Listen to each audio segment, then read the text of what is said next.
Here to unpack a tale of two speeches is our front bench. Jamie Ellerton is the principal at Canaptus and worked for Minister Jason Kenney during the Harper government.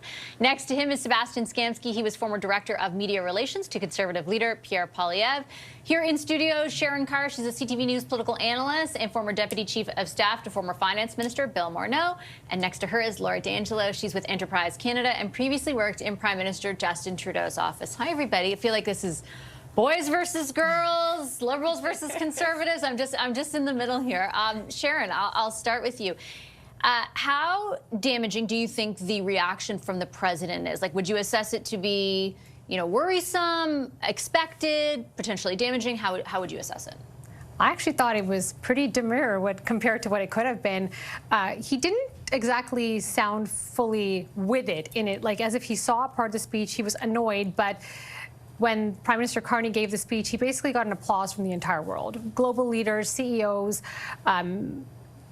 media, everyone just kind of praised him for kind of being honest and blunt and coming out there. And I think what President Donald Trump sees now is that when the bully is bullying everyone and people kind of get their elbows up a little bit collectively, you might have a problem in some ways. And I actually thought, I thought he would have come out with a far more aggressive and harsh statement, and he didn't. The comments about Canada living because the U.S., like that type of stuff is not a helpful commentary, and it's interesting those are the words he chose, but I actually thought this was pretty tame compared to what it could have been. Yeah, I'm interested to see, Jamie, to what degree, if any, the speech impacts the personal relationship that we're all kind of told behind the scenes exists between the Prime Minister and the President. The fact that he said Mark wasn't so grateful. Obviously, he's very aware of the content of the Prime Minister's speech. But the fact that later in the day, Trump backed down on this threat for Greenland is also kind of fascinating and hard to analyze both separately without thinking of the other. Yeah, I think that's a fair assessment, Vashi. I think when you look at what's gone on here, I think President Trump has actually isolated himself far more than perhaps he thought he could. And I think he's realizing the limits of his own power and just how much or lack of goodwill exists to cooperate with America. I think when you look at this time last year, as President Trump came to office, you had everyone kind of sizing up how quickly they could get a deal in Trump 2.0 and trying to figure out what the new normal of a second Trump term was going to be. But a year later, I think people have a much more sober-eyed reality of what's gone on, the kind of dysfunction and disarray that exists within this administration. And I think Prime Minister Carney is calling out yesterday of like, other countries need to work together to stand up and push back on this. Otherwise, they're all going to end up being steamrolled in some form or another. And so I think that really much is coming into play. I think when you look at the state of the Canada-U.S. relationship, there are still tons of ways in which our two societies and economies and our defense are deeply intertwined, and nothing Trump says is going to unwind that overnight. But I do think it's prudent when you look at what Prime Minister Carney had to say yesterday of looking at how you actually advance Canada's interests and diversify our trade markets and rebuild those alliances that I think Canada's been neglecting for too long. That speech yesterday, Laura, had a very intentional international audience, and obviously the place where it was delivered lends itself to that. What do you think the intended message was to a domestic audience, and do you think it landed? I think the intended message to a domestic audience was elbows up. Canada is here to fight for ourselves, but we're also here to go find partners to help us fight Donald Trump, but also just this economic war across the board. Do I think it landed? Absolutely. I don't know about the two of you, but my phone has been blowing up since that speech landed yesterday, and that's very anecdotal. But certainly the rhetoric I think we're hearing out of most Canadians is a lot of pride, some existential dread, right? That speech also painted a scary future if we don't manage to diversify our trade markets, find some partners across the middle powers, but also with some other superpowers or larger countries. But realistically, that was a very prideful speech, right? It was full of patriotism. And it was a speech I think a lot of Canadians were waiting for. I think it was a speech that Canada really needed to hear. They needed to see Mark Carney stand up and put on a bit of a PR show for Canada on the global stage. I read with interest Michelle Rempel-Garner's response, Sebastian, today to that, which was, acknowledging the rhetoric of the speech and I don't know if the success is the right word, but sort of the the type of speech that it was, but also driving home the message that that rhetoric will have to meet reality, in that there will have to be a way to tie those ambitions to actual results for Canadians. What do you think about that? Exactly, Vashi. Yesterday, Mark Carney talked about the, quote, gap between rhetoric and reality.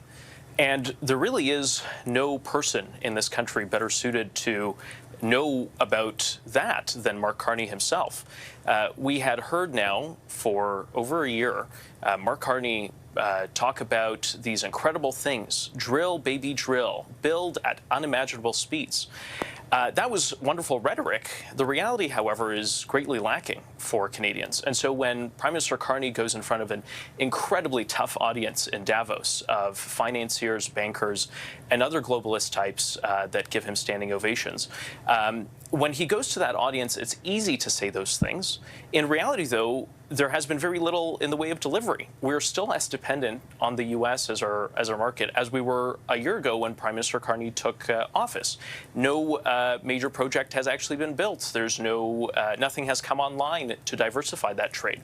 So I think Canadians are struggling when they hear this half-hour speech to identify what it means for them in their own lives. They can't put a roof over their head because of Mark Carney's cheap talk. They can't put food on their table because of his wonderful words. And so there's that very big gap that Mark Carney himself will have to bridge when it comes to tackling those domestic issues. I was talking to David Coletto for my radio program today, and he quantified it in a really interesting way, Sharon. He said basically 40% of the country is like, I trust him implicitly. I get it. I'm good with this. He can say whatever. I trust him to do the right thing. Another 40% has a very, very healthy dose of skepticism. So it's almost equal in part. The Prime Minister is going to address the media, I think, tomorrow at some point during this cabinet retreat. How much effort do you think he does need to put into sort of tying what he talked about to people's actual lives? I think there's going to have to be a part of that he does communicate to Canadians as a whole. Now, speeches are speeches. They're really important because you also have to take a stance at the global stage. We're dealing with unprecedented trade wars right now, diversifying who we do trade with, and it's important to have these conversations, and it's important to go on global stages at places like WEF and give confidence to the world that there is some balance, because it does matter. But now that has to translate into how do we build things faster, what are we doing to help people with affordability, and how do we bring that home domestically? And I think that's going to be part of the message that comes out at the retreat or a conversation they have. And you know what? It's easy for people to say he hasn't done anything. He's been in office for less than a year, and I think a big part of being in office is also building confidence in the ability to bring people together and have ideas. And I think he did that yesterday, and now we have to see all that get delivered. Last word to you on this, Jamie. There's obviously going to be some challenges here, but I think one of the mistakes that a lot of Conservatives are making right now is they did not win the election, and they think that Mark Carney Liberals and Justin Trudeau Liberals are one and the same, and that Canadians writ large think like hyper-partisan Conservatives. Fundamentally, in tone and substance and in so much of what he's doing, Mark Carney is changing the lives of a lot of Canadians. And when you look at some of those Coletto numbers, yeah, some people are still skeptical, but no one thinks this is the same Liberal government that was in power for the previous 10 years. And so I think Conservatives need to find ways to present something more constructive on something like this foreign policy speech. You could have heard Prime Minister Harper deliver the vast majority of that address. And so I think the question becomes, how can Conservatives work with Liberals to accelerate getting things through Parliament that's actually going to unlock some of these bigger projects? And when the Liberals won't cooperate in good faith on that, then you can hold the government to account and say, let us get the job done where these guys are failing. But to continue to present this delusion that Mark Carney's Liberals are the same as Justin Trudeau's Liberals and denying what Canadians see with their own eyes is that change took place is, I think, really Canadian conundrum that the Conservatives are going to find hard to get out of.